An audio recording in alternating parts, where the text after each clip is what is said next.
할머니, 제발 오늘 밤 그 금고를 열지 마세요. 절대로 열면 안 돼요. 1980년 유난히 춥던 겨울밤이었습니다.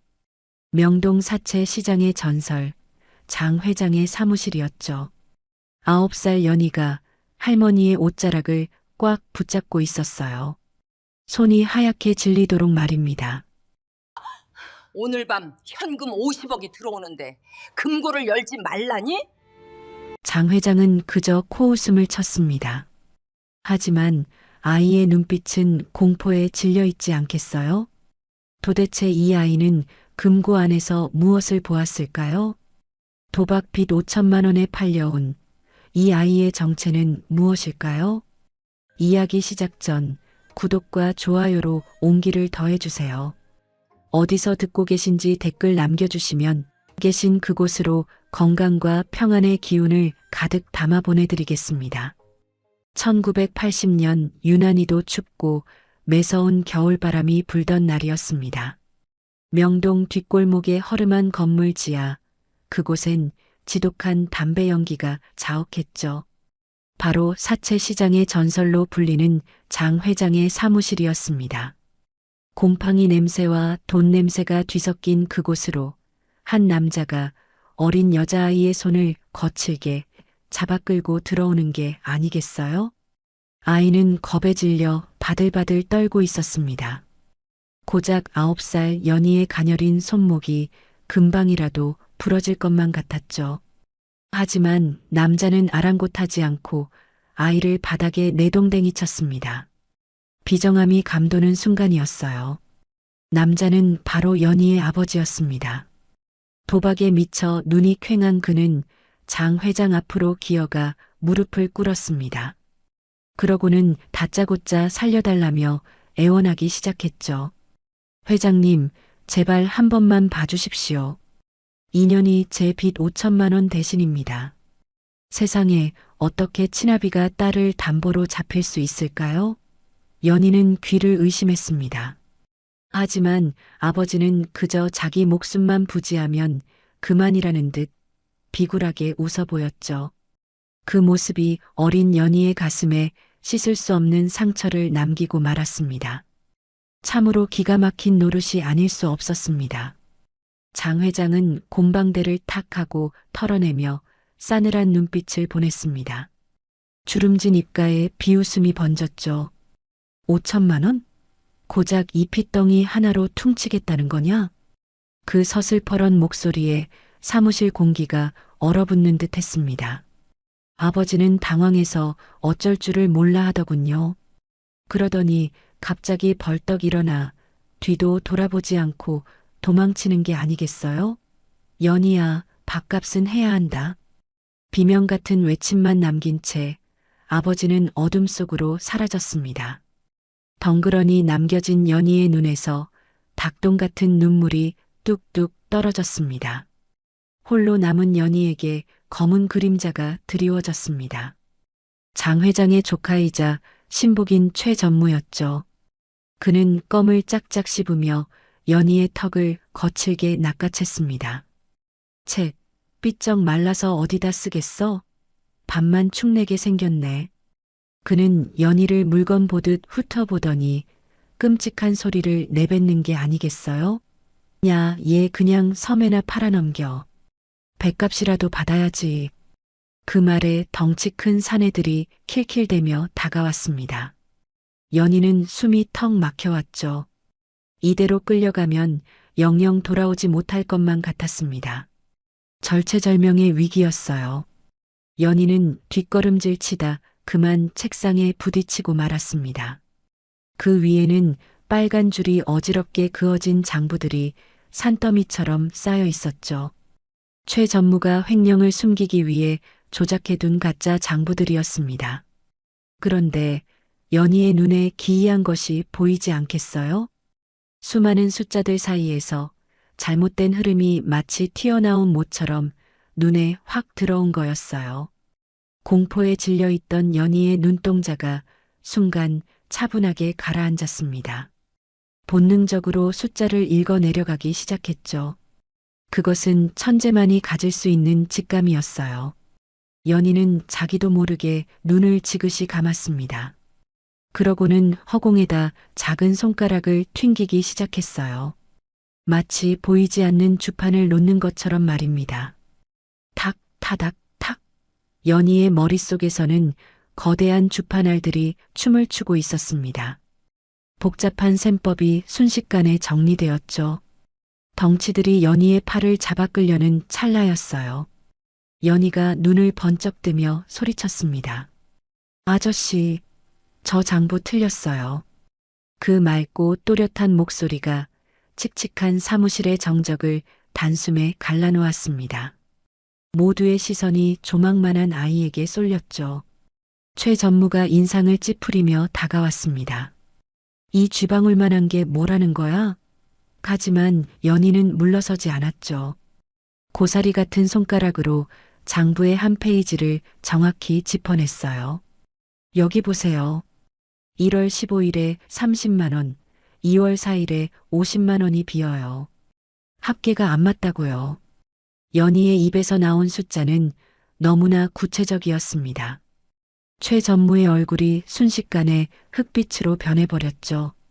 그는 당황해서 말을 더듬기 시작했습니다. 아무도 눈치채지 못했던 횡령의 흔적을 9살 꼬마가 찾아낸 것이었어요. 장 회장이 천천히 몸을 일으켜 다가왔습니다. 돋보기를 쓰고 장부를 들여다보았죠. 계산기를 두드려본 장 회장의 눈이 휘둥그레지는 게 아니겠어요?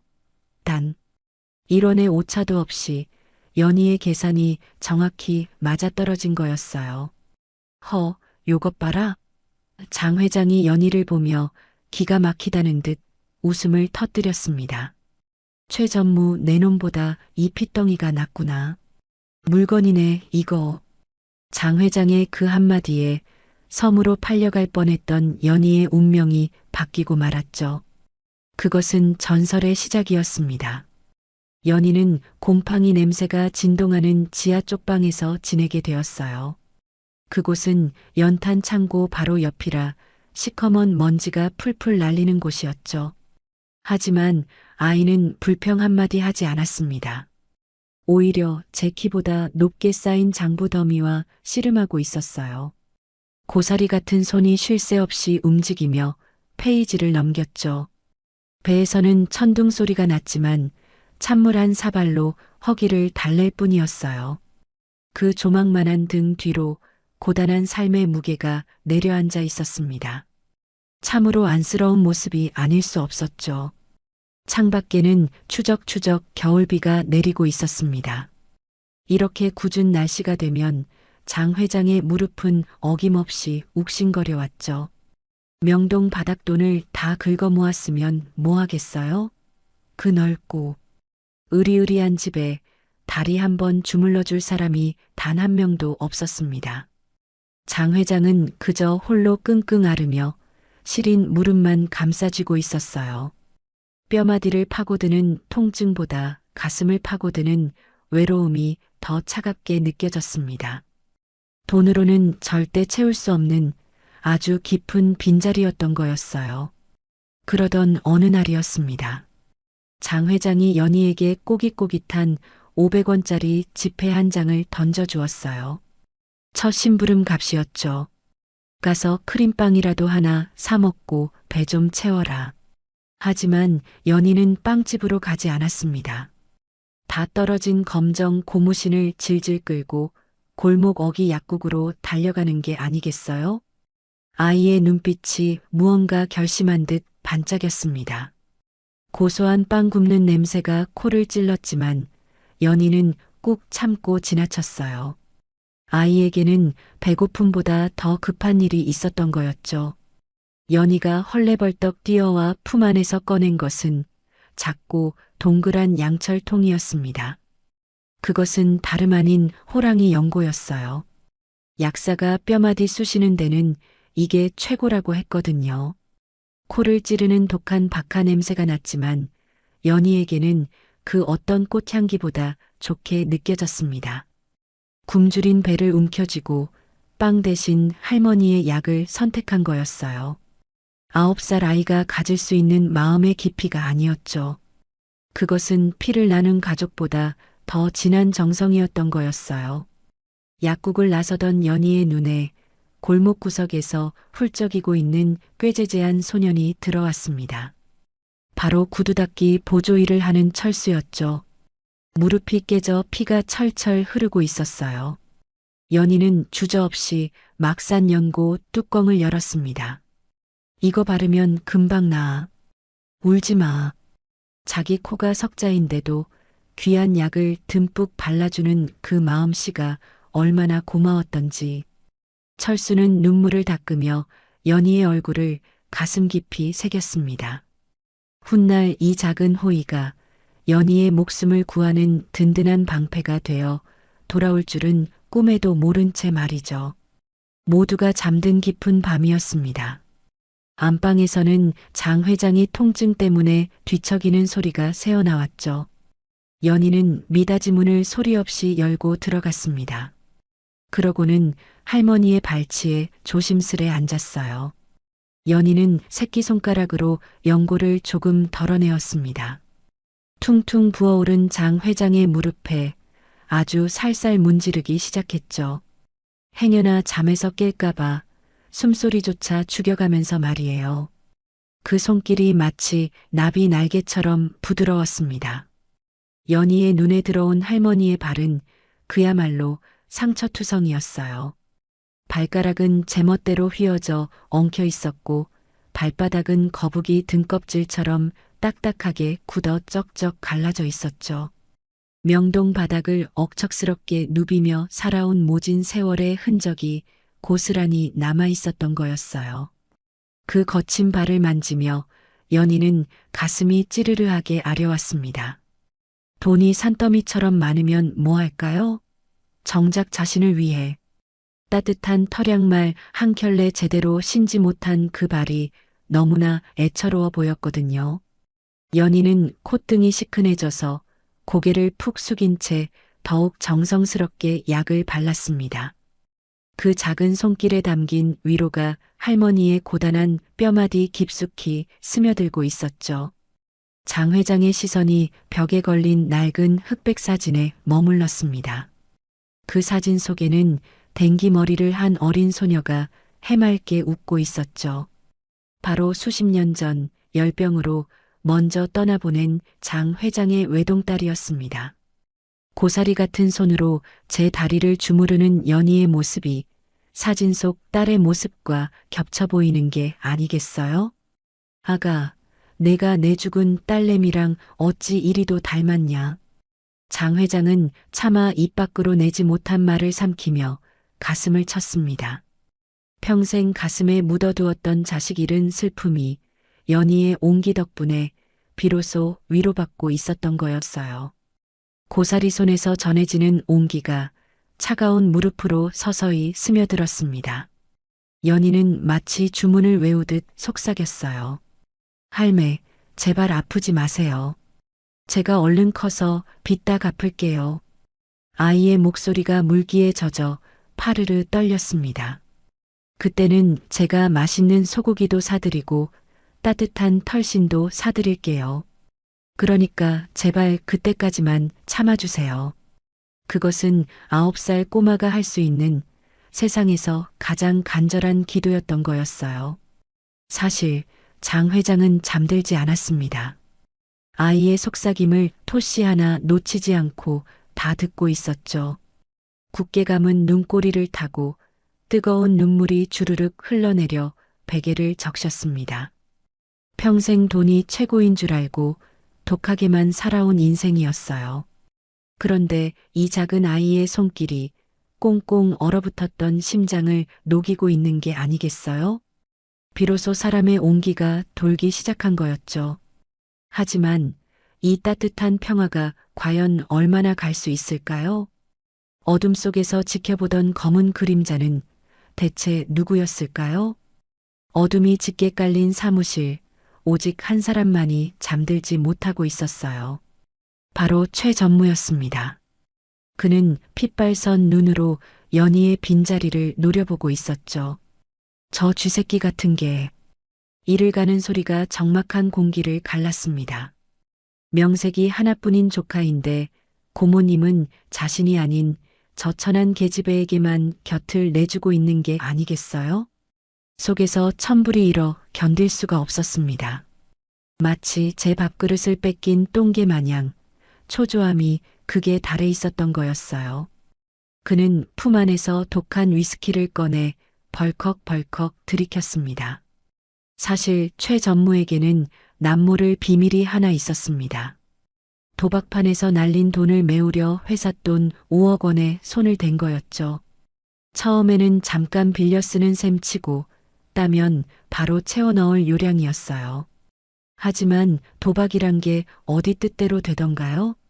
구멍은 걷잡을 수 없이 커져만 갔습니다. 만약 고모님이 이 사실을 알게 된다면 그날로 뼈도 못 추릴 게 뻔했죠. 등줄기에서 식은땀이 주르륵 흐르는 밤이었습니다. 그의 눈빛이 불안하게 흔들리고 있었어요. 사실 그날 오후 최 전무는 사무실 밖에서 충격적인 통화 내용을 엿들었던 거였어요. 장 회장이 변호사에게 전화를 걸어 내일 당장 유언장을 고쳐야겠다고 으름장을 놓는 소리였죠. 그 망나니 같은 놈한테는 한 푼도 못 준다. 내 전 재산을 고아원에 기부하겠다. 장 회장의 서리빨 같은 목소리가 문틈으로 새어나왔습니다. 그 말을 듣는 순간 최 전무의 눈이 뒤집히고 만 거였어요. 내일 날이 밝고 변호사가 오면 자신은 빈털터리로 쫓겨날 판이었습니다. 그러니 오늘 밤 반드시 고모를 사고로 위장해 처리해야만 했던 거였죠. 문제는 연희의 눈이 너무나 매섭다는 데 있었습니다. 그 시각 연희는 지난달 장부를 다시 검수하고 있었어요. 허공에 손가락을 튕기던 아이의 표정이 굳어지기 시작했죠. 여기 10원이 비네.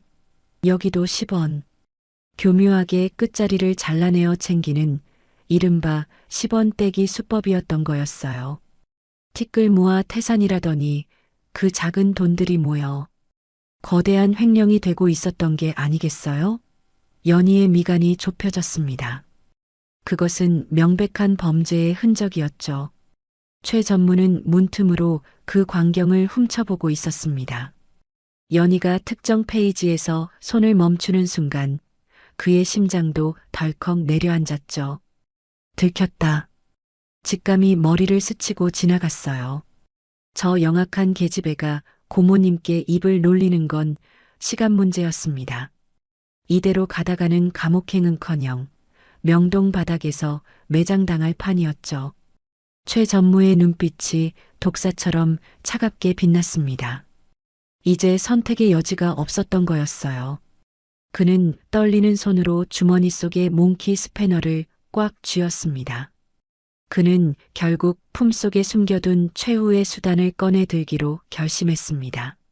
내일은 월말 정산이라 금고에 현금이 가득 차는 날이었죠. 사고로 위장해 저 늙은 노인네와 쥐새끼를 한꺼번에 보내버릴 완벽한 기회였습니다. 입가에 비열한 웃음이 번져나갔어요.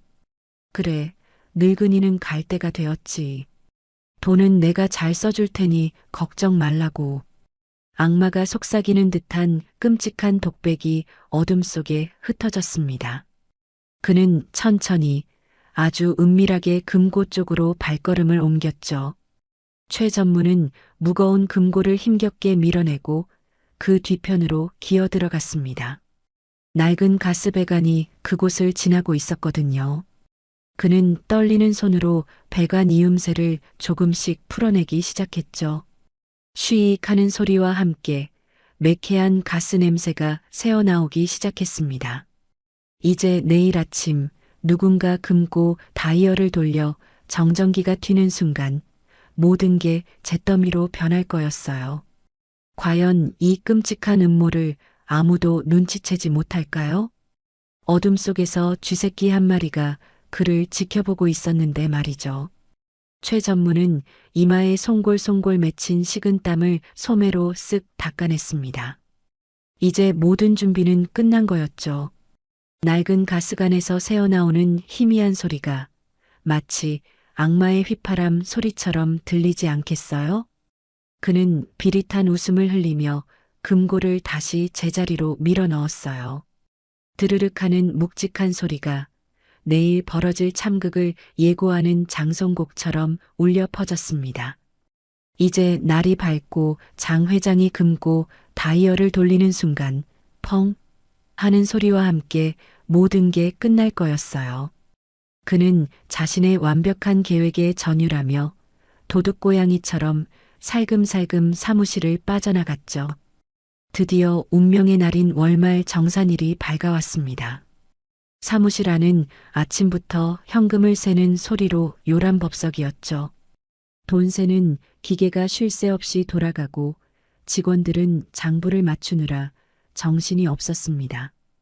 밖에는 매서운 칼바람이 불고 있었지만 사무실 안은 난로 열기로 후끈거릴 정도로 건조했어요.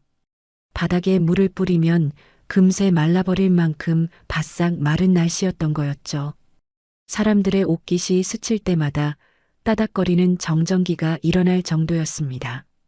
하지만 돈에 눈이 먼 사람들은 그 누구도 이 건조함이 불러올 끔찍한 재앙을 예상하지 못하고 있었어요.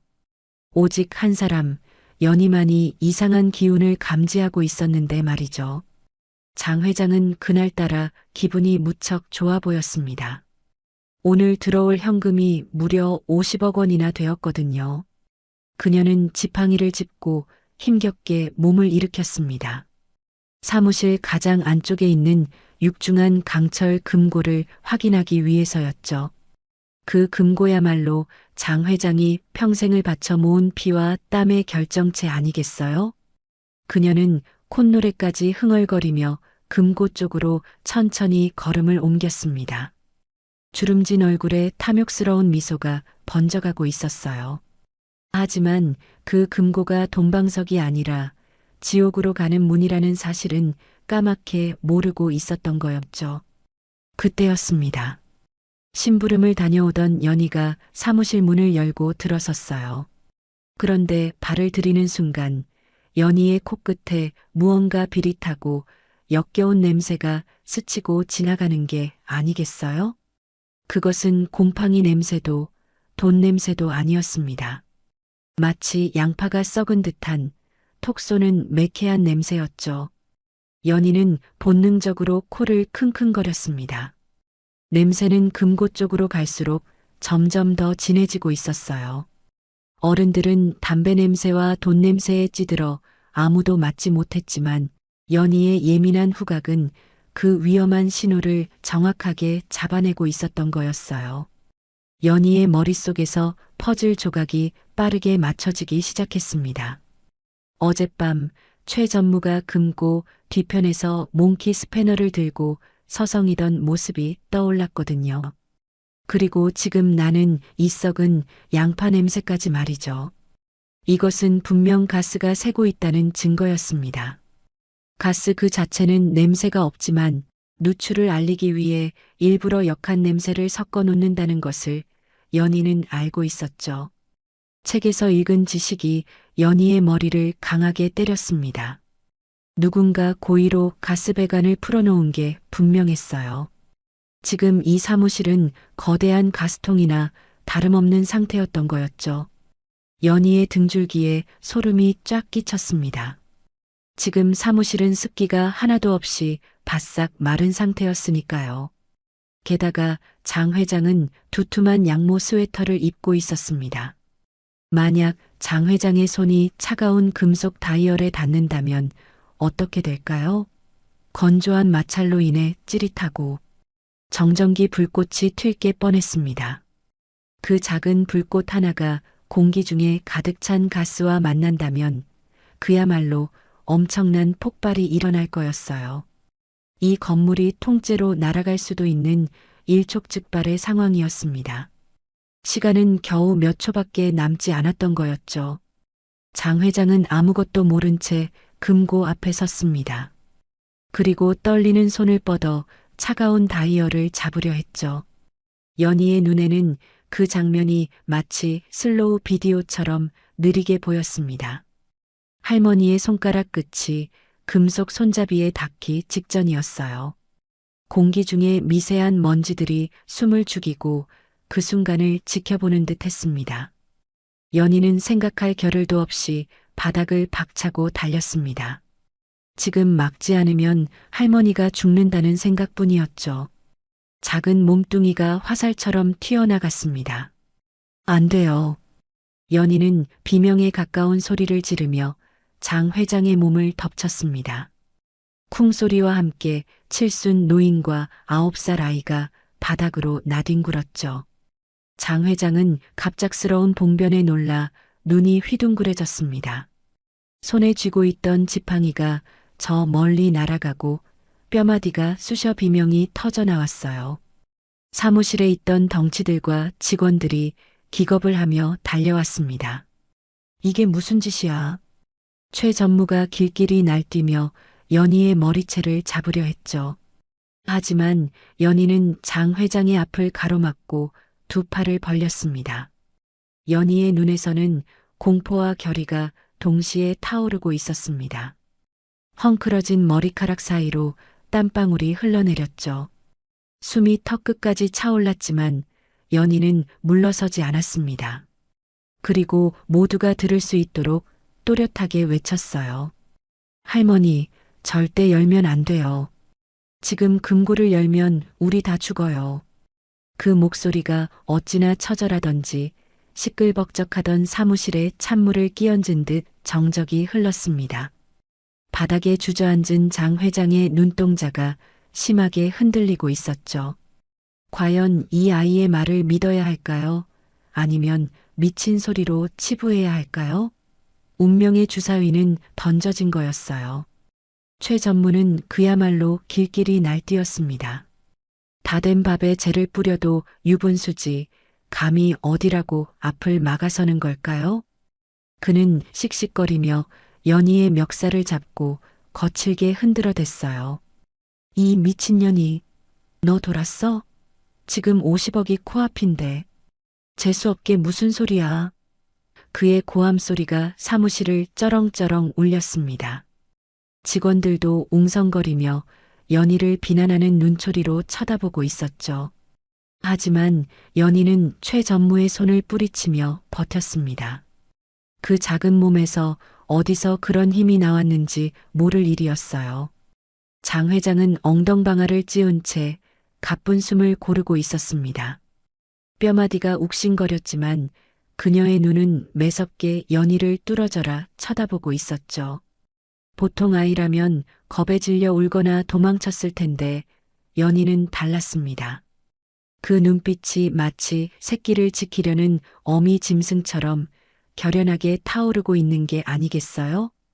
장 회장은 산전수전 다 겪은 눈으로 직감했습니다.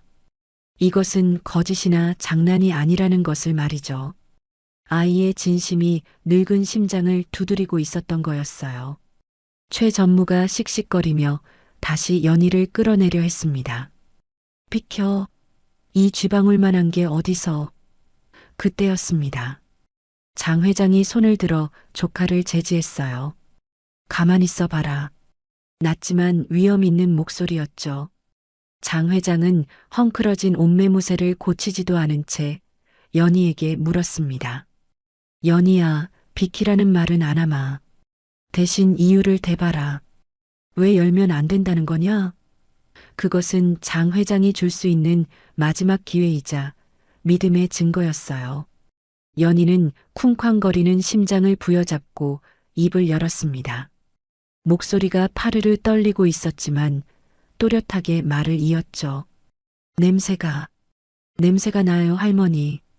장 회장이 미간을 찌푸리며 되물었습니다. 냄새? 무슨 냄새 말이냐? 연희는 코를 킁킁거리며 대답했어요. 썩은 양파 냄새요.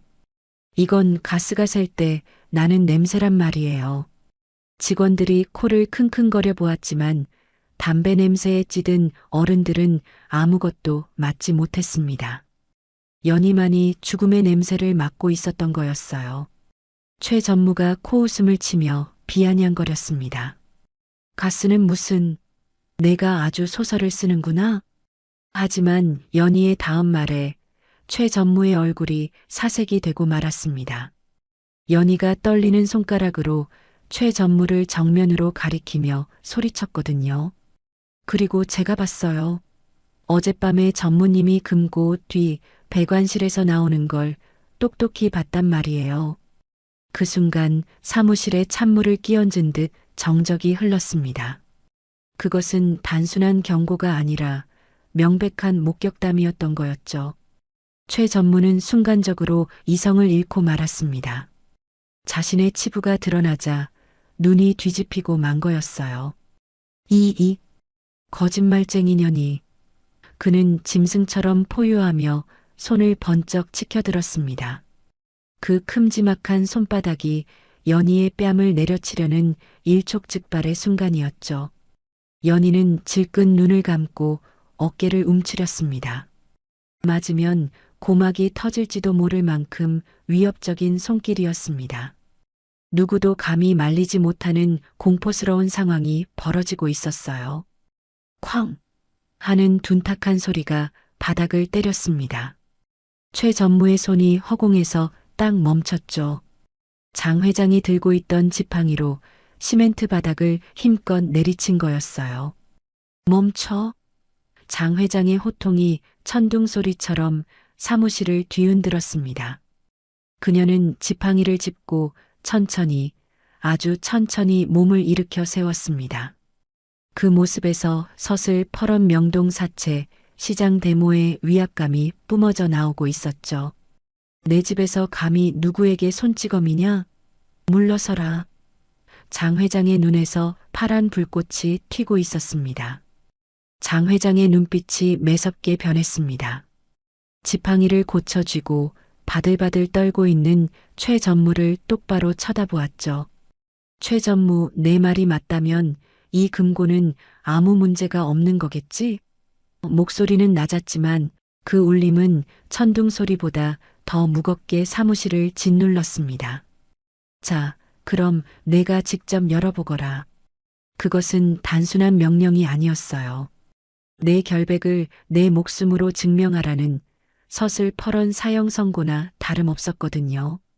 장 회장은 조카에게 마지막 기회를 주는 척하며 그를 벼랑 끝으로 몰아세우고 있었던 거였어요. 사무실 안의 공기가 팽팽하게 당겨진 활시위처럼 긴장감으로 터질 듯 했습니다. 최 전무의 얼굴이 순식간에 하얗게 질려버렸습니다. 마치 강시처럼 핏기가 싹 가시고 입술은 파랗게 떨려왔죠. 그는 금고 손잡이를 잡아야 한다는 걸 알면서도 손가락 하나 까딱할 수가 없었습니다. 왜냐하면 그 금고 안에는 자신이 설치해둔 죽음의 덫이 도사리고 있다는 걸 누구보다 잘 알고 있었으니까요. 문을 여는 순간 정전기 불꽃이 튀며 가스가 폭발할 거라는 사실을 말이에요. 이마에서는 식은땀이 비 오듯 쏟아져 내리기 시작했습니다. 그의 눈동자가 불안하게 흔들리며 도망칠 구멍을 찾고 있었던 거였어요. 왜 못 여느냐? 어서 열지 않고. 장 회장의 호통이 다시 한번 떨어졌습니다. 최 전무는 다리가 풀려 비틀거렸죠. 더 이상 변명할 말이 떠오르지 않았습니다. 여는 순간 죽고 안 열면 범인임을 자백하는 꼴이었으니까요. 그는 쥐구멍이라도 찾고 싶은 심정이었습니다. 사람들의 시선이 따가운 화살처럼 그에게 꽂히고 있었어요. 특히 연희의 그 맑고 매서운 눈빛이 그의 추악한 속내를 꿰뚫어 보고 있는 것만 같았죠. 숨이 턱턱 막혀오는 공포 속에서 최 전무의 인내심은 바닥을 드러내고 말았습니다. A씨. 최 전무는 갑자기 직원들을 거칠게 밀치며 출입구 쪽으로 내달렸습니다. 저놈 잡아라. 장 회장의 명령이 떨어지기 무섭게 문 앞에 서 있던 덩치들이 몸을 날렸어요. 최 전무는 몇 발자국까지도 못하고 바닥에 처박히고 말았습니다. 이거 놓으란 말이야. 그는 돼지 멱다는 소리를 지르며 발버둥 쳤지만 건장한 사내들의 힘을 당해낼 수는 없었죠. 바닥에 짓눌린 그의 얼굴이 흙투성이가 되었습니다. 스스로 제 무덤을 판 꼴이나 다름없었던 거였어요. 잠시 후 신고를 받고 출동한 경찰과 가스안전공사 직원이 도착했습니다. 사무실은 통제선이 쳐지고 긴장감이 감돌았죠. 안전요원은 가스 탐지기를 들고 조심스럽게 금고 쪽으로 다가갔습니다. 삐, 삐, 삐. 규칙적인 경고음이 울리기 시작했어요. 금고에 가까워질수록 소리는 점점 더 빨라지고 날카로워졌습니다. 그것은 보이지 않는 살인자가 여기 숨어 있다는 신호였죠. 지켜보던 사람들은 마른 침을 삼키며 그 광경을 숨죽여 지켜볼 수밖에 없었습니다. 전문가가 금고 문틈에 비눗물을 칠하기 시작했습니다. 붓이 지나간 자리를 모두가 눈도 깜빡이지 않고 쳐다보았어요. 바로 그때였습니다. 문틈 사이로 하얀 거품이 보글보글 올라오기 시작하는 게 아니겠어요? 마치 풍선처럼 부풀어 오르는 그 거품은 가스가 새고 있다는 명백한 증거였습니다. 세상에, 진짜 가스잖아. 직원들 사이에서 비명 섞인 탄식이 터져나왔죠. 연희의 말이 하나도 틀린 게 없었던 거였어요. 거품이 터지는 소리가 마치 최 전무의 죄악이 터지는 소리처럼 들렸습니다. 큰일 날 뻔했습니다. 이 정도 양이면 건물 전체가 날아갔을 겁니다. 안전요원의 설명에 장 회장은 다리에 힘이 풀려 주저앉고 말았습니다. 만약 연희가 막지 않았다면 지금쯤 자신은 형체도 없이 사라졌을 테니까요. 상상만 해도 온몸에 소름이 돋는 일이었죠. 죽음의 문턱까지 갔다가 돌아온 기분이었습니다. 사람들은 공포에 질려 서로의 얼굴만 쳐다볼 뿐이었어요. 사무실 안은 안도감과 충격이 뒤섞여 묘한 침묵에 빠져들었습니다. 장 회장은 떨리는 손으로 가슴을 쓸어내렸습니다. 그리고 바닥에 엎드려 있는 최 전무를 노려보았죠. 피부치라고 믿었던 조카가 자신을 죽이려 했다니 그 배신감은 이루 말할 수 없었습니다. 그녀의 시선이 천천히 연희에게로 옮겨갔어요. 그 조그만 아이가 5천만 원. 빚덩이인 줄만 알았던 그 아이가 오늘 50억보다 더 귀한 목숨을 구해낸 거였죠. 장 회장의 눈시울이 붉어지기 시작했습니다. 그것은 고마움을 넘어선 뼈저린 참회와 감동의 눈물이었던 거였어요. 난장판이 되었던 사무실이 어느 정도 정리되었습니다. 하지만 최 전무는 경찰서로 바로 끌려가지 않았어요. 장 회장이 노물 사무실 구석, 창고 방에 가둬버렸기 때문이죠. 아직 놈이 빼돌린 돈의 행방과 이중 장부를 찾지 못했거든요.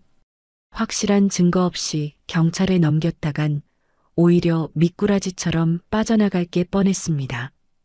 창고 안에서는 고모님, 제가 잘못했어요. 한 번만 용서해 주세요. 라며 울부짖는 소리가 들려왔습니다. 하지만 그 목소리는 더 이상 가족의 호소가 아니었죠. 악어의 눈물처럼 가증스럽게만 들릴 뿐이었어요. 장 회장은 귀를 막고 싶었습니다. 장 회장은 넋이 나간 사람처럼 낡은 가죽 소파에 주저앉아 있었습니다. 손에 쥔 지팡이가 바들바들 떨리고 있었죠.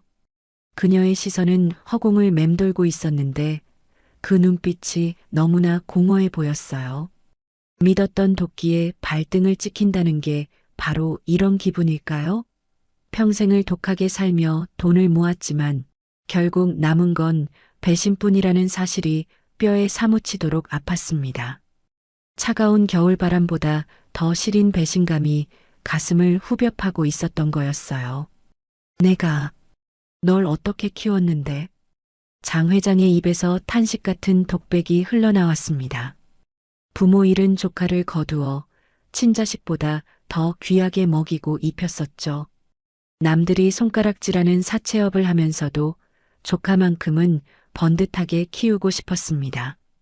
그런데 그 아이가 돈 때문에 자신을 가스 폭발로 죽이려 했다니 도저히 믿기지 않는 현실이었어요. 돈이 원수지, 돈이 원수야. 장 회장은 가슴을 치며 오열을 삼켰습니다. 피보다 진하다고 믿었던 혈육의 정이 종이 쪼가리에 불과한 돈 앞에서 산산조각이 나버린 거였죠. 그 시각 연희는 슬픔에 잠겨 있을 겨를이 없었습니다. 최 전무가 갇힌 창고 쪽을 노려보며 무언가 골똘히 생각하고 있었어요. 아까 놈이 도망치기 전 책상 밑을 자꾸 힐끔거렸던 게 기억에 남았거든요. 분명 그곳에 무언가 숨겨둔 게 틀림없었습니다. 연희는 조심스럽게 최 전무의 책상으로 다가갔죠. 어지럽게 널린 서류들 사이로 연희의 날카로운 눈빛이 빛나고 있었습니다. 반드시 찾아내야 했어요. 저 악마 같은 사람의 진짜 얼굴을 밝혀낼 증거를 말이에요. 연희는 책상 아래로 기어 들어갔습니다. 먼지 구덩이 속을 뒤지며 손끝 감각에 집중했죠. 책상 서랍 밑바닥을 더듬거리는데 무언가 울퉁불퉁한 느낌이 드는 게 아니겠어요? 테이프로 칭칭 감아놓은 두툼한 뭉치가 만져졌습니다. 연희의 심장이 쿵쾅거리기 시작했어요. 손톱으로 테이프를 벅벅 긁어내자 툭 하고 무거운 봉투가 떨어졌습니다. 그것은 먼지를 뒤집어 쓴 낡은 검은색 장부였습니다. 아무도 찾지 못하게 꽁꽁 숨겨두었던 최 전무의 비밀 금고나 다름없는 물건이었던 거였어요. 연희는 떨리는 손으로 장부를 펼쳤습니다. 첫 장을 넘기자마자 빼곡하게 적힌 숫자들과 마주하게 되었죠. 그것은 단순한 장부가 아니었습니다. 최 전무가 그동안 장 회장의 눈을 피해 빼돌린 비자금 내역이 고스란히 적혀 있는 이중 장부였어요. 날짜와 금액, 그리고 돈 세탁을 한 계좌번호까지 상세하게 기록되어 있었죠. 연희의 머릿속 계산기가 빠르게 돌아갔습니다. 10원 단위로 떼어먹은 돈들이 모여 수억 원이라는 천문학적인 액수가 되어 있었던 거였어요. 그런데 장부를 넘기던 연희의 손이 딱 멈추고 말았습니다. 익숙한 이름 하나가 눈에 들어왔기 때문이죠. 송영수, 바로 연희 아버지의 이름이었습니다. 날짜는 연희가 이곳에 팔려오기 일주일 전이었어요. 그리고 그 옆에는 5천만 원이라는 숫자가 적혀 있었습니다. 하지만 비고란에 적힌 메모를 본 순간 연희는 숨이 턱 막히는 것만 같았어요. 작업비 처리 완료. 도박 빚이 아니었습니다. 최 전무가 횡령한 돈의 구멍을 메우기 위해 연희 아버지를 도박판 설계에 끌어들여 빚쟁이로 만든 거였어요. 연희의 눈에서 뜨거운 눈물이 솟구쳤습니다. 아버지는 노름에 미쳐 딸을 판 비정한 사람이 맞았지만 그 시작은 최 전무의 더러운 공작이었던 겁니다. 멀쩡하던 사람을 도박 중독자로 만들고 그 빚을 핑계로 딸까지 담보로 잡아 노예처럼 부려먹으려 했던 거였죠. 이 모든 비극의 원흉이 바로 저 창고 안에 있는 최 전무였습니다. 분노가 치밀어 올라 손이 부들부들 떨렸습니다. 연희는 장부를 가슴에 품고 벌떡 일어났어요. 이제 이 진실을 할머니에게 알려야 했습니다. 할머니, 이것 좀 보세요. 연희는 장 회장에게 다가가 장부를 내밀었습니다. 목소리는 울먹이고 있었지만 눈빛만은 그 어느 때보다 단호했죠. 장 회장은 힘없는 손으로 장부를 받아들었습니다. 돋보기를 쓰고 내용을 확인하던 그녀의 표정이 점점 경악으로 물들어갔어요. 자신의 피땀 어린 돈이 조카의 유흥비로 탕진된 내역들이 줄줄이 나왔거든요. 그리고 맨 마지막 연희 아버지의 이름과 조작된 빚 내역을 보았을 때 장 회장은 비명 같은 탄식을 내뱉고 말았습니다. 이 천벌을 받을 놈. 장 회장은 장부를 바닥에 내동댕이 쳤습니다. 그리고 와락 연희를 품에 끌어안았어요. 그동안 이 작은 아이가 겪었을 고통과 서름이 뼈저리게 느껴졌기 때문이죠. 미안하다. 내가 미안하다 아가. 장 회장의 입에서 참았던 오열이 터져 나왔습니다. 차가운 사무실 바닥에 주저앉아 노인과 아이는 서로를 부둥켜 안고 엉엉 울었습니다. 피 한 방울 섞이지 않았지만 두 사람의 아픔이 하나로 섞이는 순간이었어요. 그 눈물은 배신의 상처를 씻어내고 진정한 가족으로 거듭나게 하는 뜨거운 세례였던 거였어요. 창고 안의 최 전무는 밖에서 들리는 통곡 소리에 죽은 듯이 조용해졌습니다. 자신의 추악한 비밀이 만천하에 드러났음을 직감한 거겠죠. 장 회장은 눈물을 닦고 연희의 어깨를 감싸쥐었습니다. 내 오늘 밤 이놈을 절대 살려두지 않으마. 내 손으로 콩밥을 먹이고 내 아비의 억울함도 다 풀어주마. 그녀의 목소리에는 서리빨 같은 도끼가 서려 있었습니다. 더 이상 조카를 잃은 슬픈 고모가 아니었어요. 소중한 손녀를 지키기 위해 일어선 무서운 호랑이 할머니로 변해 있었던 거였죠. 장 회장은 연희의 등짝을 거칠게 하지만 따뜻하게 쓸어내렸습니다. 핏줄이 뭐 그리 대수일까요? 내 돈을 노리고 목숨까지 위협한 조카놈보다 고작 호랑이 연고 하나로 내 무릎 걱정해주던 이 아이가 훨씬 더 귀한 내 새끼였던 거였죠. 그제야 장 회장은 깨달았습니다. 가족은 하늘이 맺어주는 게 아니라 서로의 상처를 보듬으며 만들어가는 거라는 사실을요. 차가운 시멘트 바닥이었지만 두 사람의 온기만으로도 그곳은 세상 그 어떤 안방보다 따뜻했습니다. 이제 진짜 싸움은 내 소중한 손녀를 지키기 위한 할머니의 반격으로 시작될 참이었거든요. 칠흑 같은 어둠이 깔린 새벽이었습니다. 사무실 안은 폭풍 전야처럼 고요하기만 했죠. 장 회장과 연희는 뜬 눈으로 밤을 새우다 밀려오는 피로를 이기지 못하고 잠시 쪽잠이 든 상태였습니다. 그런데 그 틈을 타서 창고 안의 쥐새끼가 움직이기 시작하는 게 아니겠어요? 최 전무는 창고 구석에 있는 작은 환풍구를 발견했습니다. 그곳은 건물 뒷골목과 바로 연결된 개구멍이나 다름없었거든요. 그는 환풍구 틈으로 밖을 지키던 신복들에게 은밀한 신호를 보냈습니다. 악마의 속삭임이 새어나가는 순간이었죠. 날이 밝자마자 명동시장 바닥이 발칵 뒤집혔습니다. 장 회장 사무실 앞으로 수많은 인파가 몰려들기 시작했거든요. 그들은 돈을 빌리러 온 손님들이 아니었습니다. 하나같이 몽둥이와 팻말을 든 성난 시장 상인들이었죠. 밤사이 누군가 퍼뜨린 흉흉한 소문이 상인들의 귀를 자극했던 거였어요. 장 회장이 노망이 나서 우리 돈을 다 떼먹으려 한다. 이런 말도 안 되는 유언비어가 독버섯처럼 퍼져나간 거였죠. 사람들의 눈빛에는 불신과 공포가 가득했습니다. 최 전무가 심어둔 바람잡이들이 군중 속에서 목청을 높였습니다. 그들은 아주 교묘하게 연희를 타깃으로 삼았어요. 저 꼬마가 누군지 아십니까? 바로 전설적인 사기꾼의 딸입니다. 그들은 연희가 천재적인 두뇌로 장부를 조작해서 멀쩡한 최 전무를 횡령범으로 몰았다고 주장했죠. 순진한 상인들은 그 말에 홀라당 넘어가고 말았습니다. 9살짜리가 장부를 조작했다는 거짓말이 진실보다 더 자극적이고 그럴싸하게 들렸던 거였어요. 장 회장은 물러가라. 내 돈 내놔라. 상인들의 고함 소리가 사무실 철문을 뚫고 들어왔습니다. 쪽잠을 자던 장 회장이 화들짝 놀랐겠죠. 상황을 파악하기도 전에 돌멩이 하나가 와장창 소리를 내며 유리창을 깨고 날아들었습니다. 연희는 비명을 지르며 장 회장의 품으로 파고들었어요. 어제까지만 해도 회장님, 회장님 하며 굽실대던 사람들이 하루아침에 폭도로 돌변해 있었던 거였죠. 돈 앞에서는 이웃사촌도 없다는 말이 뼈저리게 느껴지는 순간이었습니다.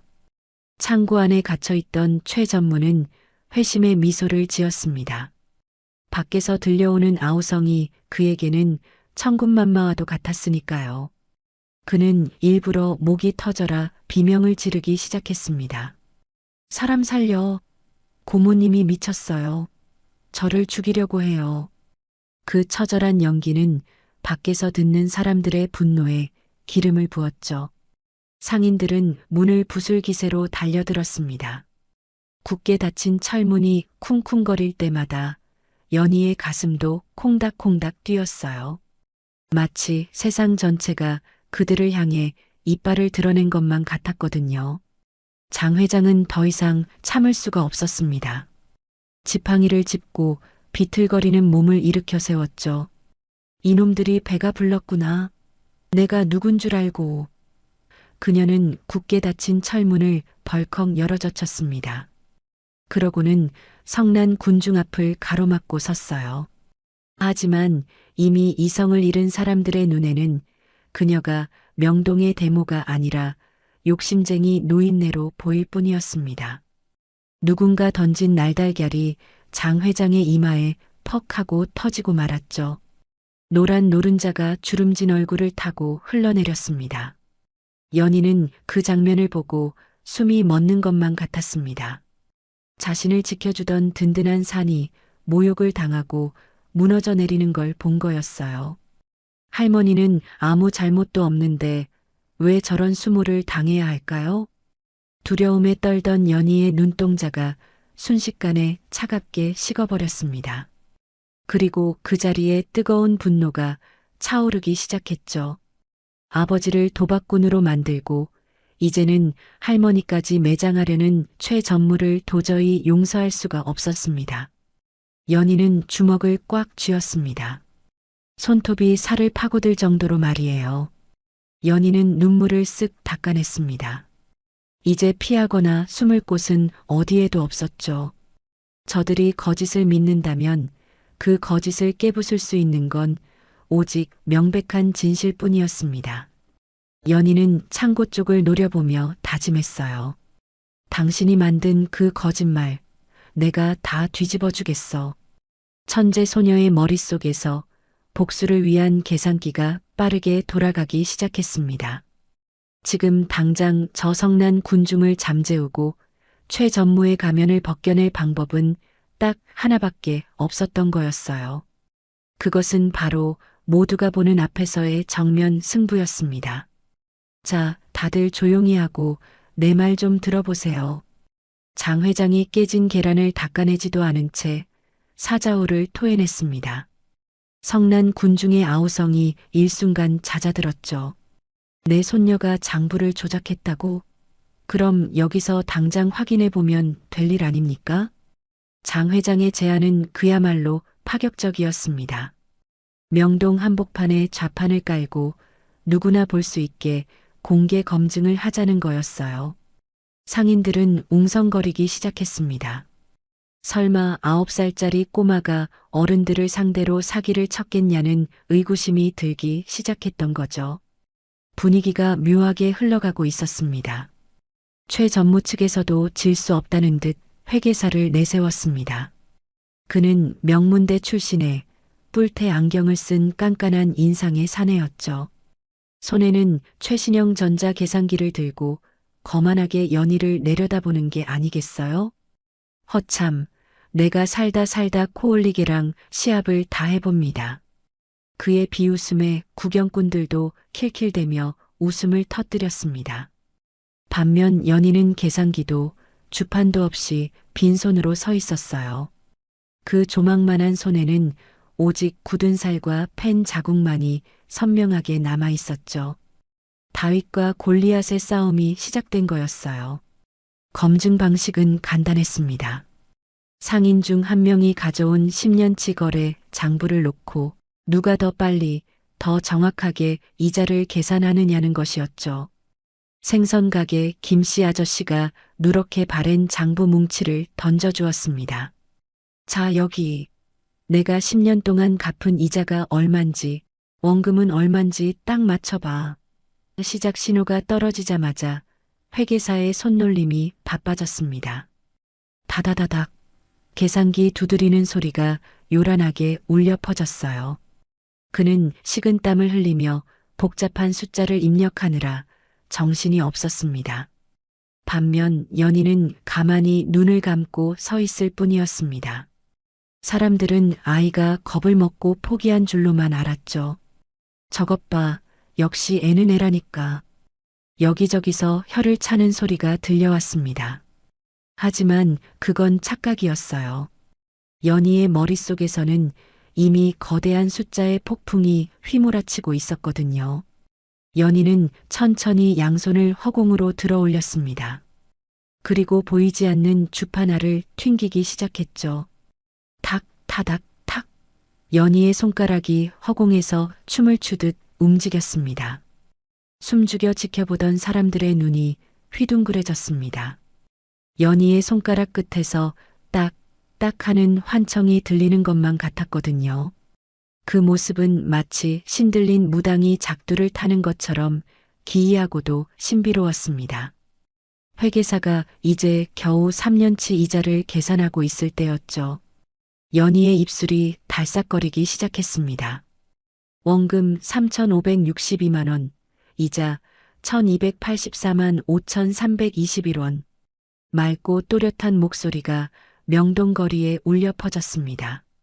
계산기보다 더 빠른 속도에 사람들은 입을 다물지 못했죠. 회계사는 믿을 수 없다는 표정으로 계산기를 다시 두드렸습니다. 손이 부들부들 떨려서 자꾸만 오타가 나는 게 아니겠어요? 한참을 끙끙대던 그가 마침내 계산기 화면을 확인하고는 털썩 주저앉고 말았습니다. 이럴 수가. 그의 입에서 탄식이 흘러나왔죠. 연희가 부른 숫자와 단 1원의 오차도 없이 정확히 일치했기 때문입니다. 구경꾼들 사이에서 와 하는 함성이 터져 나왔습니다. 그것은 단순한 계산이 아니라 인간의 한계를 뛰어넘은 기적을 목격한 순간이었던 거였어요. 세상에, 저게 사람이야, 귀신이야? 상인들은 연희를 보며 혀를 내둘렀습니다. 최 전무가 퍼뜨린 장부 조작설이 산산조각 나는 순간이었죠. 이렇게 비상한 머리를 가진 아이가 고작 푼돈이나 떼먹으려고 장부를 고쳤을 리가 없으니까요. 연희는 거기서 멈추지 않았습니다. 회계사가 들고 있던 장부를 뺏어 들고는 빨간 펜으로 한 곳을 짚어내었어요. 아저씨, 여기 보세요. 작년 5월에 이자 계산할 때 0을 하나 더 붙이셨네요. 우리 할머니가 10만 원 더 받으신 거예요.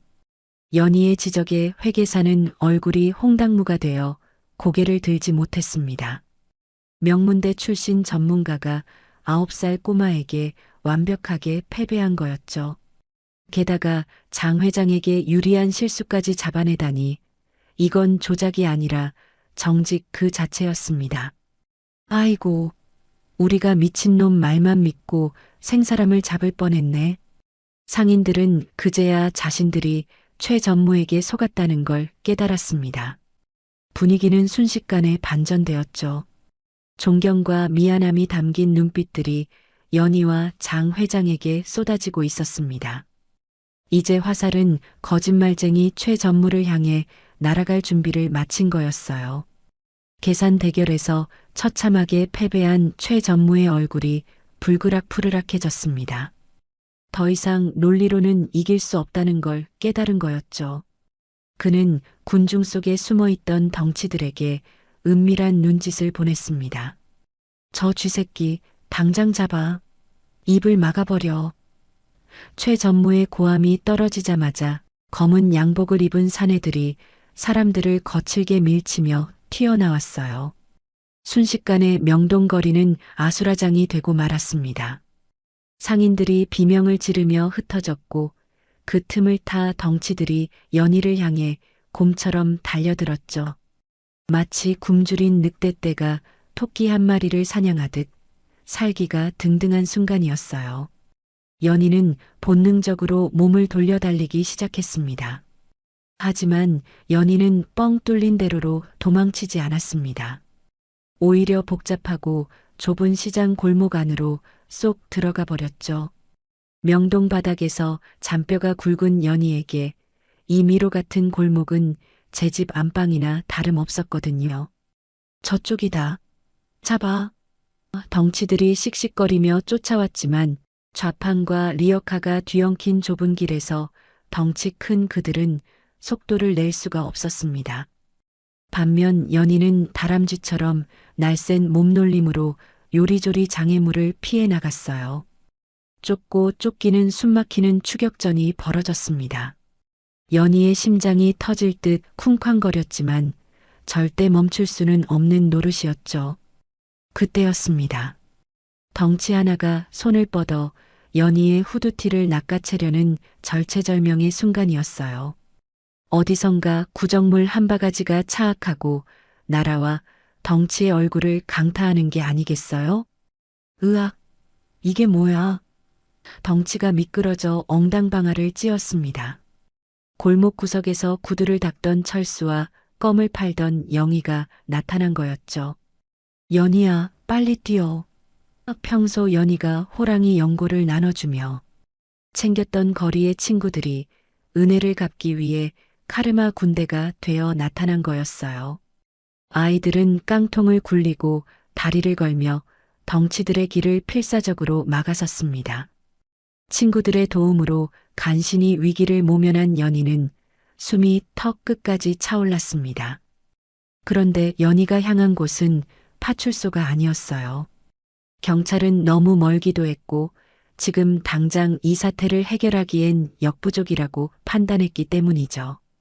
연희의 눈이 향한 곳은 바로 시장 입구의 낡은 건물, 상가 번영의 사무실이었습니다. 그곳 2층에는 시장 전체에 안내방송을 내보내는 방송실이 있었거든요. 연희는 마지막 힘을 짜내어 계단을 네 발로 기어오르다시피 했습니다. 오직 마이크를 잡아야 한다는 일념 하나로 달리고 또 달렸던 거였어요. 연희가 방송실 문을 벌컥 열고 들어가자마자 철컥 소리가 나게 잠금 장치를 걸었습니다. 그리고 불과 1초도 지나지 않아 쾅 하는 굉음과 함께 문이 부서질 듯 흔들렸죠. 끈질기게 쫓아온 최 전무가 문을 발로 차며 악을 쓰고 있었던 거였어요. 문 열어. 이 망할려나 열란 말이야. 문고리가 덜컥거리며 금방이라도 뜯겨나갈 것만 같았습니다. 도간에 든 쥐가 된 상황이었죠. 하지만 연희는 문을 등지고 서서 거친 숨을 몰아쉬며 책상 위를 바라보았습니다. 먼지 쌓인 책상 위에는 낡은 마이크 하나가 놓여 있었습니다. 문 밖에서는 최 전무가 온갖 쌍욕을 퍼붓고 있었죠. 내가 그 늙은이랑 너를 가스 폭발로 날려버렸어야 했는데. 젠장, 문 열라고. 최 전무는 아무도 듣는 사람이 없다고 생각했는지 자신의 본색을 드러내며 살벌한 저주를 퍼붓고 있었습니다. 그 소리를 들은 연희의 입가에 서늘한 미소가 번졌어요. 연희는 떨지 않는 손으로 마이크 스위치에 손가락을 올렸습니다. 빨간색 온 버튼이 연희를 기다리고 있었죠. 자, 이제 명동 전체가 뒤집어질 시간이었습니다. 과연 최 전무는 자신의 목소리가 어디까지 울려 퍼질지 상상이나 했을까요? 쾅 하는 굉음과 함께 낡은 방송실 문짝이 떨어져 나갔습니다. 먼지가 풀풀 날리는 그 틈으로 최 전무가 씩씩거리며 들어왔죠. 그의 눈은 이미 이성을 잃고 핏발이 서 있었어요. 마치 굶주린 짐승처럼 거친 숨을 몰아쉬며 연희를 구석으로 몰아넣는 게 아니겠어요? 연희는 뒷걸음질 치다 방송 장비가 놓인 책상에 부딪히고 말았습니다. 더 이상 물러설 곳이 없는 막다른 골목이었죠. 최 전무는 비릿한 미소를 지으며 연희의 멱살을 잡고 허공으로 들어 올렸습니다. 9살 아이의 발이 버둥거렸지만 악마의 소나기를 벗어날 수는 없었던 거였어요. 최 전무는 승리에 도취되어 있었습니다. 이제 이 조그만 목격자만 처리하면 모든 게 끝난다고 믿었으니까요. 그는 연희의 얼굴에 침을 뱉으며 으르렁거렸습니다. 이 쥐새끼 같은 게 감히 나를 물먹여? 내가 아무리 날고 기어도 내 손바닥 아니야. 그의 목소리에는 살기가 가득했습니다. 하지만 연희는 공포에 질린 척하면서도 등 뒤로 손을 꼼지락거리고 있었어요. 책상 모서리를 더듬거리던 손끝에 차가운 금속 스위치가 닿았거든요. 바로 시장 전체로 송출되는 방송용 마이크 전원 버튼이었던 거였죠. 연희는 떨리는 손가락으로 스위치를 딸깍하고 올렸습니다. 기계 위로 빨간색 온 램프가 소리 없이 들어왔죠. 이제 이 방 안의 모든 소리는 명동 바닥 구석구석으로 생중계될 준비를 마친 거였어요. 연희는 멱살이 잡힌 채로 최 전무를 똑바로 쳐다보며 물었습니다. 아저씨, 정말 할머니를 죽이려고 했어요? 할머니는 아저씨를 아들처럼 키워주셨잖아요. 연희의 목소리는 일부러 더 크고 또렷하게 울려 퍼졌습니다. 최 전무가 더 흥분해서 날뛰도록 아주 영리하게 도발을 시작한 거였어요. 그 말이 최 전무의 뇌관을 건드리고 말았습니다. 그는 기가 막히다는 듯 헛웃음을 터뜨리더니 고래고래 소리를 지르기 시작했죠. 아들, 웃기고 있네. 그 늙은이가 나를 머슴처럼 부려먹은 건 생각 안 해? 그의 목소리가 마이크를 타고 전기 신호로 바뀌어 전선으로 흘러들어갔습니다. 어차피 그 늙은이는 오늘 죽을 목숨이었어. 내가 가스배관을 왜 풀었는지 알아? 펑! 하고 터뜨려서 사고사로 위장하려고 그랬다. 왜? 최 전무는 자신의 입으로 완벽한 살인 계획을 술술 불고 있었던 거였어요. 최 전무의 광기는 멈출 줄을 몰랐습니다. 그는 마치 자랑 무용담을 늘어놓듯 떠벌렸어요. 내가 금고에 불 지르고 돈 50억 챙겨서 튀려고 했는데 내가 다 망친 거야. 이 재수 없는 년아. 그는 자신이 지금 무슨 짓을 하고 있는지 꿈에도 모르고 있었습니다. 그저 눈앞의 꼬마를 공포에 떨게 만드는 것에만 집중하고 있었죠.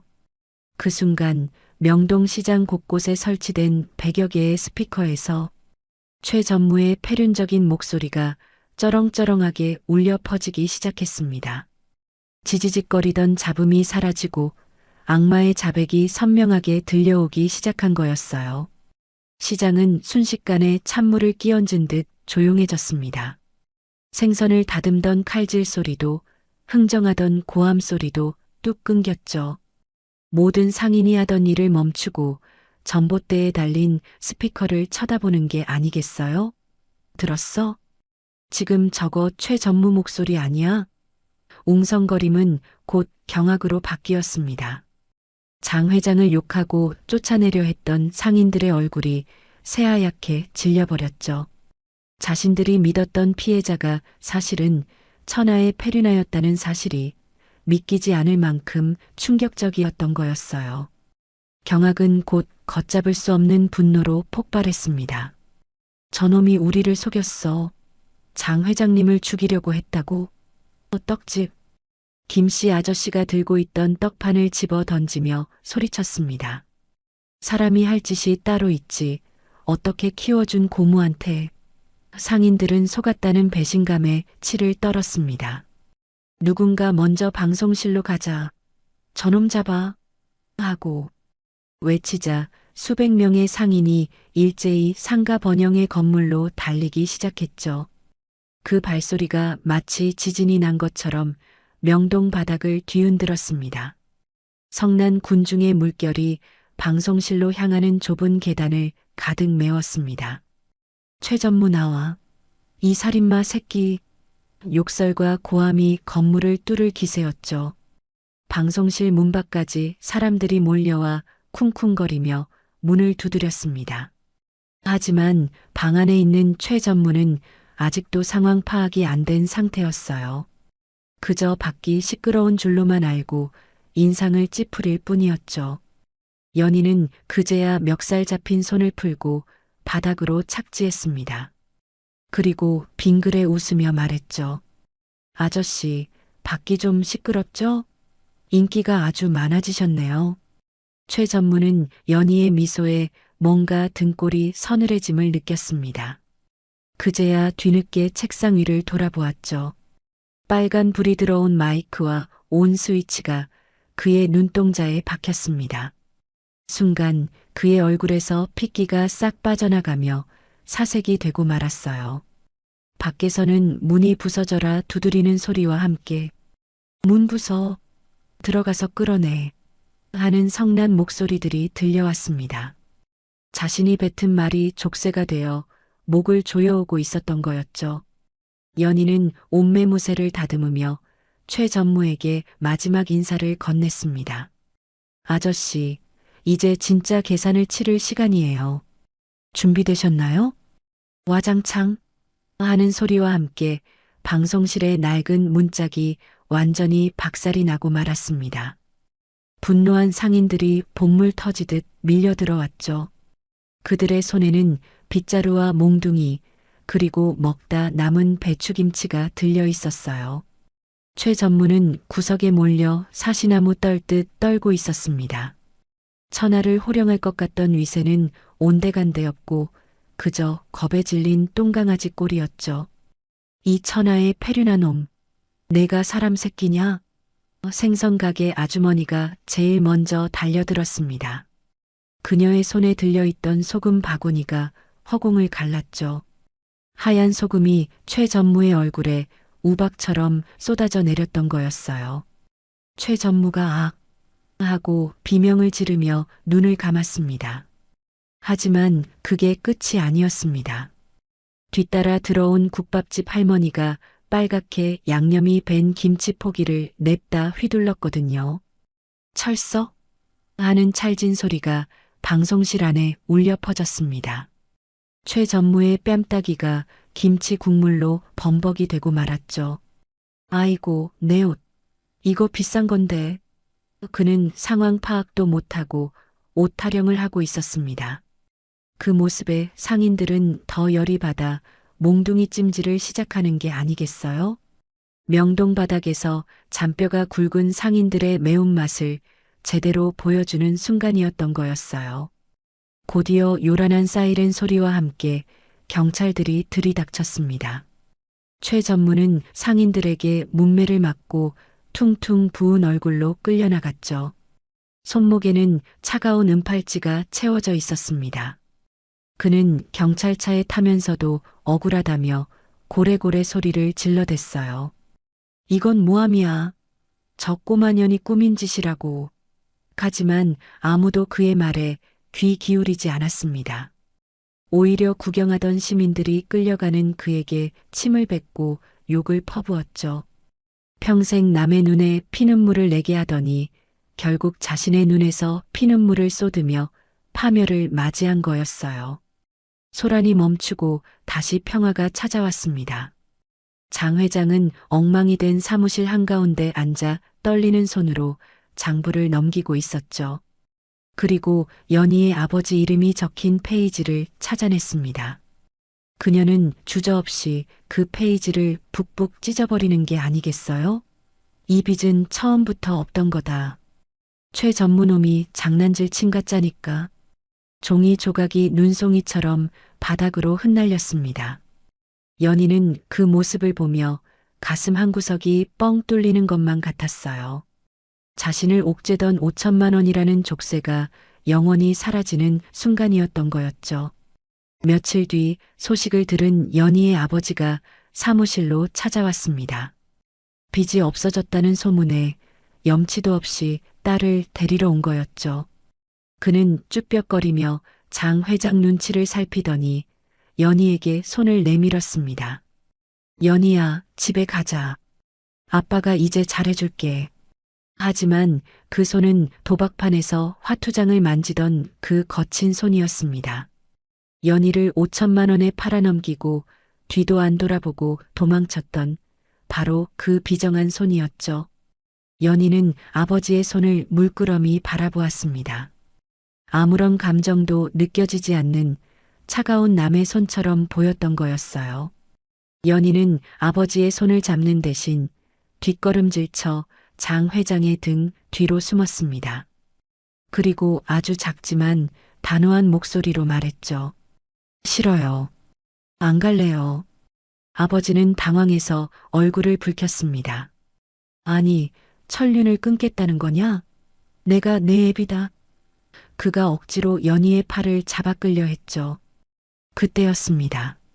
장 회장이 지팡이로 아버지의 손목을 탁 하고 쳐내는 게 아니겠어요?